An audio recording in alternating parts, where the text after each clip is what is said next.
টি-20 বিশ্বকাপে অস্ট্রেলিয়াকে ২১ রানে হারিয়ে সেমির আশা বাঁচিয়ে রাখল আফগানিস্তান। প্রথমে ব্যাট করে আফগানরা করেছিল ১৪৮ রান, জবাবে ১২৭ রানে অল আউট অস্ট্রেলিয়া।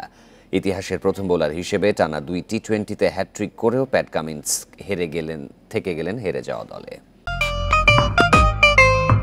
এমন ইন্সপায়ারিং বাড়িওয়ালা হওয়া সহজ, কারণ দাগ পরিষ্কার করা আরো সহজ। দাগ লাগুক যতবার, বার্জার ইজি ক্লিন একবার। আফগান থাবায় ক্ষতবিক্ষত ক্রিকেটের সবচেয়ে সফল দল অস্ট্রেলিয়া। টি-20 বিশ্বকাপের সেমিতে ওঠাই এখন কঠিন তাদের জন্য। অন্যদিকে ২১ রানের জয়ে সুবিধাজনক অবস্থানে রাশিদ খানের দল। কিংসটাউনে বোলিং বান্ধব উইকেটের ফায়দা নিতে বোলারদের হাতে বল তুলে দেন মিচেল মার্শ। অজি অধিনায়কের পরিকল্পনা ভেস্তে দেন ইনফর্ম ২ আফগান ওপেনার। গুরবাজ জাদরান জুটি সাবধানী ব্যাটিং করে পাওয়ার প্লেতে তোলেন ৪০ রান। ১০ ওভার শেষে যা দাঁড়ায় ৬৪। এরপর বাড়ে রানের গতি, 50 আসে দুজনের ব্যাটেই। প্রথমে গুরবাজ আর পরে জাদরান।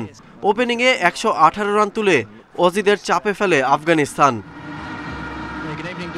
তবে পরের ব্যাটাররা সেই ধারা রাখতে পারেননি।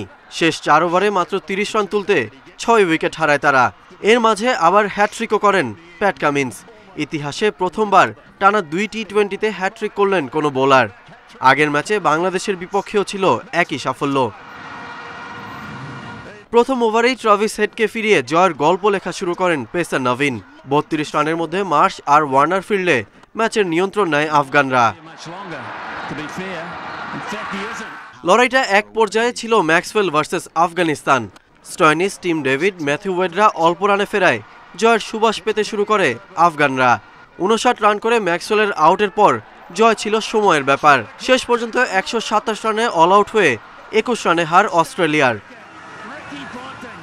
শেষ ম্যাচে এখন ভারতকে হারানোর বিকল্প নেই তাদের।